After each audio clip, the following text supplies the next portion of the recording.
Bonjour tout le monde, j'espère que vous allez bien, moi ça va super. Aujourd'hui on se retrouve pour une petite vidéo Isekai partie 3, c'est parti.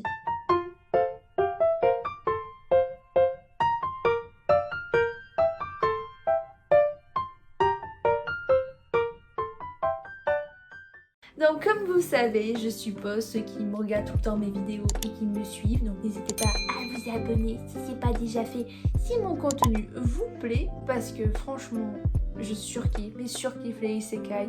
Et là, pendant ces 2-3 derniers mois, on a eu des vraies pépites au niveau Isekai, des mangas qui sont vraiment à parler, clairement, hein, on va pas se mytho. J'en ai 4 à vous présenter. Donc c'est parti. En premier, nous avons le premier tome ainsi que le tome 2 qui est sorti de chez Mian. C'est Skeleton Knight in Another World qui est super bien amené. Je le surkiffe. Donc je vous montre vite fait la magnifique cover. Aussi nous avons une magnifique page en couleur comme toujours au prix de 6,90 €. Et regardez-moi les dessins comme c'est trop beau. Donc, petit résumé de ce manga, c'est l'histoire d'un jeune homme qui va se réveiller dans un monde de fantasy. Ce joueur joue au RPG et il adore ça. Et il avait un skin dans son ancien jeu qu'il va retrouver dans ce monde de fantasy. Le petit bémol, c'est que sous son casque, il a une tête de squelette. Voilà. Donc il se dit merde, je vais pas pouvoir vivre tranquillou parce que si je sors mon casque, bah les humains ils vont fuir devant une tête de squelette. Ben oui, hein, clairement t'y crois quoi man. Donc du coup il doit se cacher, il doit... Du coup quand il mange c'est assez drôle parce qu'il doit manger en cachette. Et à un moment il va tomber sur une elfe. Donc je vais en mode rapide, hein, je passe des passages évidemment. Il va rencontrer une elfe et il va essayer de sauver le royaume des elfes contre l'esclavage qui est fait par les humains. Donc on va suivre un peu tout ça et on va suivre aussi comment notre jeune héros va redevenir humain et enlever cette apparence de squelette. C'est vraiment bien amené, c'est bien écrit, j'aime beaucoup tout ce qui était mené à ce manga. Donc ben voilà. Ensuite, le deuxième. Nous avons du coup chez Delcourt Tokan notre petit shonen qui est réincarné dans un autre monde. Et je l'ai lu, en plus c'est un gros pavé. C'est super bien, c'est un manga qui a vraiment du potentiel et j'ai hâte de savoir la suite. Le tome 2, il va sortir du coup en octobre. Donc regardez-moi ces petites covers et en plus de ça, il y a des slimes. Donc c'est l'histoire d'un jeune homme qui va être, alors je sais plus s'il est téléporté. Oui, il a été invoqué voilà, dans un autre monde parce qu'en fait sa vie, il vivait au Japon, c'était un employé, il en avait marre d'être esclave en quelque sorte, de trop travailler pour cette société et du coup à un moment il va se mettre sur son ordi et son ordi va lui dire voilà, un message c'était vous avez été invoqué dans un autre monde et du coup il va être téléporté directement dans ce monde de fantasy et il va avoir comme rôle dompteur. C'est ça normalement, c'est ça. Et du coup, il va... voilà, ça va être comme un jeu vidéo, il va avoir des stats, son rôle, etc. Et du coup, il va dompter des slimes et du coup découvrir les puissances différentes que possède un slime. Grâce au slime, ils vont... Par exemple, si un slime va manger une bête, et bien ça va transmettre directement ses capacités à son dompteur, donc il va devenir méga puissant. Donc on va vraiment suivre tout ça et c'est super bien mené, c'est super beau. Donc je remonte la cover, je sais, elle est juste incroyable. Je vais vous montrer les petits dessins.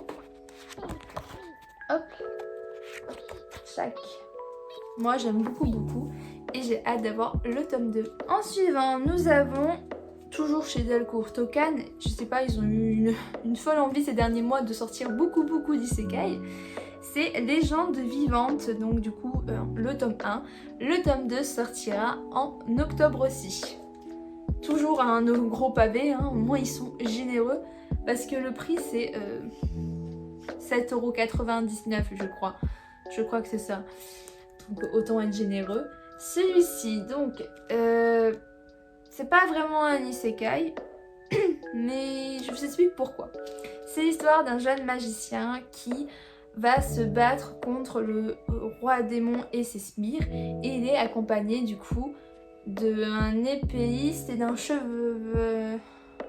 Bref, de 2 amis à lui, hein, je sais plus exactement leur rôle, et ils arrivent à battre tous les sbires, etc., etc. Et là, ils se rendent compte qu'il y a le roi démon qui débarque. Ils sont dans un donjon, il me semble, dans une grotte, un donjon. Et du coup, le magicien, Luc,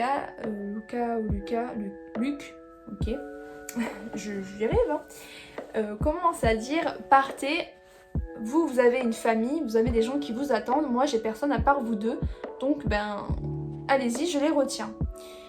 Et en fait, il y a 10 ans, pendant 10 ans s'il me semble, c'est ça, il y a pendant 10 ans, du coup le temps s'écoule, hein, et Luc sort enfin de la grotte. Donc du coup voilà, au bout de 10 ans, Luc se dit bah, tiens c'est bizarre, il y a tout qu'à changer, le paysage n'est plus le même. Il arrive du coup dans le village qui n'est plus un village mais c'est devenu une grande ville. Il voit une statue de lui. Il se rend compte que ses 2 amis du coup sont devenus le roi du royaume et le chef de la guilde. Et il commence à dire ah merde, bah tiens donc j'ai perdu 10 ans de ma vie. Et le pire c'est qu'il a rajeuni. Donc pour moi c'est un peu comme un isekai parce que il a vraiment, son corps est redevenu à l'époque jeune. On est dans un monde de fantasy et il est en mode ben je connais pas ce monde parce que voilà, ça fait quand même 10 ans. Donc pour moi il compte un peu comme un isekai. Et aussi je l'ai beaucoup apprécié, donc voilà. Tant pour moi. Donc on va le voir redevenir un aventurier, recommencer au rang le plus bas, etc. etc. Et j'aime beaucoup aussi. Voilà, les covers sont juste incroyables. J'aime mettre des petits dessins. Les dessins aussi, je les trouve incroyables. Voilà. Et en dernière présentation, toujours chez Delcourt Token, le 8e fils. Donc celui-ci par contre, ce manga, j'ai vu l'animé, j'avais bien aimé l'animé. Donc petite explication, c'est l'histoire d'un jeune homme qui a été téléporté dans un autre royaume. Et il s'est fait téléporter, il est redevenu jeune. Et il avait quel âge? Je sais plus l'âge. Non, qu'il avait 3-4 ans quand il s'est fait téléporter. Bref, il se rend compte que c'est le 8e fils de la famille noble, mais cette famille noble est complètement pauvre. Et du coup, ben, le père essaie de marier très vite ses fils pour pouvoir faire des successions, pour pouvoir gagner des terres, etc. etc. Et notre jeune garçon va apprendre la magie vis-à-vis de un super sorcier méga puissant qui est en fait un fantôme parce qu'il est mort. Et c'est un fantôme qui va devenir un sorte de zombie en quelque sorte. Donc notre jeune garçon qui est son apprenti va devoir le tuer, le purifier, et du coup c'est de là qu'il va commencer sa quête pour devenir aventurier dans l'école des héros, il me semble, l'école des aventuriers, c'est ça, il va rentrer dans l'école. Il va se faire connaître très vite parce que tout le monde va apprendre que c'était l'apprenti de ce super magicien. Il va voir la maison du magicien, bon bref, voilà. Comme dans tous les isekai, de toute façon, tous les persos de base, principaux, deviennent des super puissants. Ça n'a pas changé.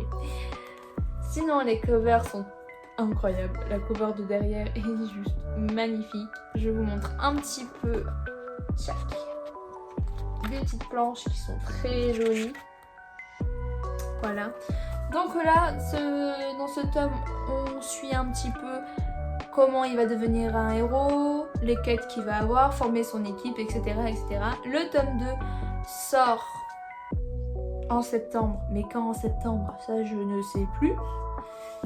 Mais voilà, c'est un manga qui se lit, qui est bien, c'est un bon isekai, donc je vous le propose. Sur ce, je vous ai présenté 4 petits nouveaux isekai, donc j'espère qu'ils vous plairont. Et moi sur ce, je vous dis à la prochaine pour une autre vidéo. Bye!